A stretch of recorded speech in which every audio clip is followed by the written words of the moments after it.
Hey, what's going on everyone? Matthew from therighttrader.com back today with another cryptocurrency video. We have a lot going on today. Cryptocurrencies are falling much lower. A lot of cryptocurrencies down about 15%.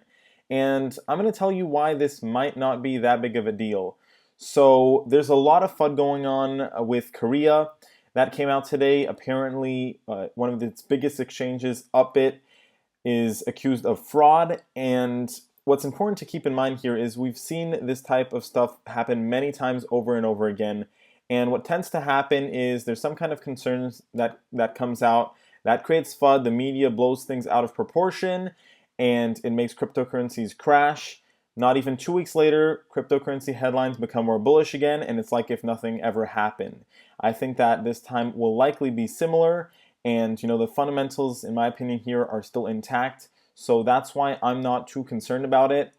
I'll be talking about this in more detail and also covering everything during the technical analysis part of the video in just a second here. But let's go ahead and just go over the general market. So over the past 24 hours, like I said, a lot of cryptocurrencies, pretty much all of them, down around 15 to 20%.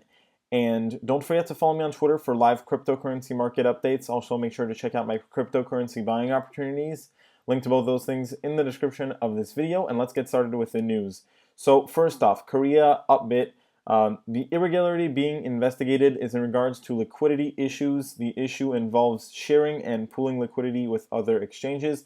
It seems to be that the regulators did not understand the share liquidity, and that's coming from an Upbit employee that claims that it's just a big misunderstanding with regulators and that there's no actual case of fraud. So just to go into a bit more detail about that, we can see in this article right over here that prosecutors claim that they have secured disks and accounting books and that they seem to have found evidence that Upbit is not properly, it doesn't have the cryptocurrencies that it's claiming for its customers. And there's also statements that are coming out that are accusing Upbit of actually transferring customer accounts and cryptocurrencies to personal executive wallets, right? So that's where the concerns are coming from. And just to go over here, you can see authorities suspect Upbit has deceived customers by providing false information about its balance sheets. Another thing is that Mt. Gox got a fresh liquidation round. And if you don't know, they've been refunding users of the former exchange, Mt. Gox, by selling, Bitcoin that they've had, and they've been doing this regularly over the past couple months, and every time they do this, it tends to make the market drop pretty significantly. So as you can see here, such actions in the past had reportedly affected global prices several times. Since November, they recently sold a chunk of 8,000 Bitcoin, so about $70 million worth, in 4 batches of 2,000 Bitcoin each. That's where all the FUD is coming from today. And like I said, while this could be a little bit concerning if news of Upbit really having done fraud comes out, or if the markets tank even lower, then there may be a reason for concern. But as of right now, we'll come up on some support levels. I'll mention where I think we're going to get a bounce, and we're going to go from there. Let's go ahead and take a look at the charts now. So Bitcoin is dropping below $9,000, and we're heading straight towards $8,000 right now. I definitely think we're going to test $8,000, and we could get a bounce there. This secondary uptrend line is really the level that we don't want to move under, and we could go back to $6,500. That would, as long as we don't move below that, let's say, we'll still be above our last support level. But if we move below that, that's when we should start getting concerned. For now, we could get a bounce at $8,000 or at the secondary uptrend line over here, and even possibly at that 6,500 level. For now, though, definitely expecting some kind of bounce and stabilization at around $8,000, and we'll have to see from there what's going on with the marketplace. Is there more news coming out, and have we stabilized enough, or are we continuing to see a lot of weakness, right? But normally $8,000 should already be a level where we could get a bounce. Let's go ahead and take a look at Ethereum next, see what's going on. So we're going to go over to the Coinbase chart, and right now Ethereum dropped below $700. Now the problem with Ethereum is there's a pretty big gap up until its next support level, which is at $500. Now, there are a couple bounce levels in between. One of the areas that I'm looking at specifically is where our lower Bollinger Band is at, because that will obviously act as some support, and that's pretty much in line with our $600 mark. So I'll go ahead and put in the support level, but basically anywhere between $600 and $585 is a bounce level in my opinion on the Ethereum chart. So that's this blue line that I just put in right here. We'll see if we get a bounce there. I think we'll get some kind of stabilization no matter what, just because of that lower Bollinger Band. If we start moving below $500, that's when I'm going to be getting more concerned. But even if we do end up dropping towards $500 and get a bounce there, I think we're still fine. Obviously, this is going to slow down the recovery a lot, not just for Ethereum, but for all cryptocurrencies out there. And I think that's just important to keep in mind, that these recoveries take time, right? It's not something that happens in just a couple weeks. It takes months to recover back to previous all-time highs. And although it may seem, or we might want to think, that we can recover, just in the span of a few weeks, there's stuff like this that, drags things on longer than we'd like. So for Litecoin here, we can see that we just dropped below $145. That was a pretty big support level. And, we're coming up on that lower Bollinger Band. Usually we see quite more downside when we start testing that lower Bollinger Band like this. So our next support level is going to be at around $110. I'd say anywhere from $110 and $113. But the level that we definitely don't want to move below is $110, because if we move below that, that's where the blue line is that I just put in. We'll be testing that $100 mark, and that's where our long-term support level is. So any move below $100 would be very concerning at this point. And if we want to avoid even going near that level, we want to stay above $110 at this point. Very likely that we test that level, since we're pretty much at the only area of support where we could avoid falling lower. And since we're already there and this is just the beginning of this drop here, I think that we are going to be testing $110 again on the Litecoin chart.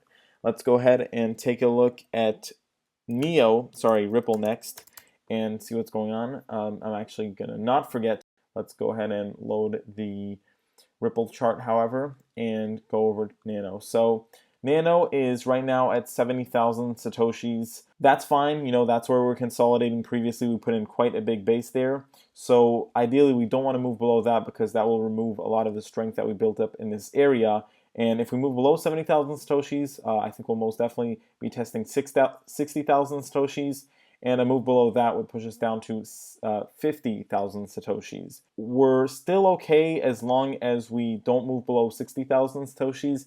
But like I said, it'd be really nice if we didn't start moving below 70,000 Satoshis, because we did make some nice progress and have put in a lot of support there, and that would, ruin all of that.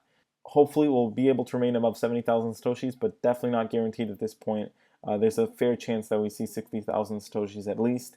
Let's go ahead and take a look at Ripple now. Ripple downtrending pretty steadily, and now came up on its 65-cent support level. Did get a bit of a bounce there. We could stop our drop here, I think, and we didn't even put in that much of a consolidation here, so I think we could build up on here. But there's always a chance that we do end up going down to 50 cents again. At this point, it's going to be dependent on how big is the drop going to be, relative to other cryptocurrencies, right? If other cryptos have yet to fall much more, then we are likely going to test 50,000 Satoshis. However, if we start to see a few start to stabilize already, I think we can avoid moving lower here for Ripple and remain above 65 cents. But once again, right, at this point it's kind of 50-50 based on how much weakness there will be, and 50 cents is definitely in the cards here for Ripple. Let's take a look at NEO and see what's happening. So let's go over NEO now. And one thing that I want to mention is, keep in mind, technical analysis is only a guideline for what's supposed to happen based on theory, right? But unfortunately, news events and FUD are the one thing that will completely trump technical analysis. So keep that in mind. NEO is collapsing lower here, crashing below its lower Bollinger Band. This isn't a good sign. It usually ends up continuing for several more days, and that's why I think we're going to go back to, at best here, $50, get a bounce off $50, but otherwise go back to this $43 support level. If we manage to, get a bounce somewhere around $55 to $50, then we'll have put in a higher low compared to the previous drop over here. So that will, be something that's a little bit positive at least. Let's go ahead and take a look at Stellar Lumens next and see what's going on. So we're going to go over the Stellar chart.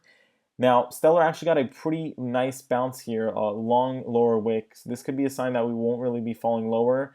And one thing that I wanted to point out is that Stellar actually, had a drop a couple days before a lot of these other cryptocurrencies. So it's already been falling quite a bit, and it came up on its previous breakout area that we didn't actually ever come back and test properly. So I do think that we're not going to be really moving below 3,500 Satoshis here for Stellar, and that we'll be able to consolidate above 3,500 and 4,000 Satoshis over the next few days. And like I said, this is due to the fact that we already saw a pretty big drop, and that gave us a little bit of a lead compared to the other cryptocurrencies that are just starting to drop now. Let's go ahead and take a look at Vertcoin, see what's going on. So Vertcoin is definitely taking a hit. We're now back below $2.20. I think that we're going to test this $1.54 level again. Not really that much going on for Vertcoin. It was pretty flat. And now that we're starting to drop again, I think that it won't really be able to dodge that. If we're going back to $1.54, at best, maybe we'll be able to remain at the low of today, above the low of today, I should say, at $1.78. But definitely, this is going to create some technical damage for Vertcoin and for most other cryptocurrencies out there, right? It's going to take some time to find some strength again. Let's go ahead and take a look at Lisk. Now, Lisk was in an interesting position over the past couple of days. Unfortunately, we did end up moving below our uptrend line here, and we're coming up on our $10 support level. Could we stop moving lower? I'd say there's a possibility of that, right? This is basically where our breakout level was that we didn't ever properly test. So definitely possible, but unfortunately, if we look at where our support is, and we have a lot of downside pressure from this downtrend line, so it's not going to be easy to stay above $10. We'll know very quickly here, I think, within the next 2 to 3 days if we're going to be moving lower or not, and I will be keeping you updated on that as per usual. But let's take a look at Cardano next. Cardano, going to go over to the Bittrex chart here, and we're going to see what's happening. So Cardano is currently coming up on that 3,000 Satoshi level, getting a little bit of support there.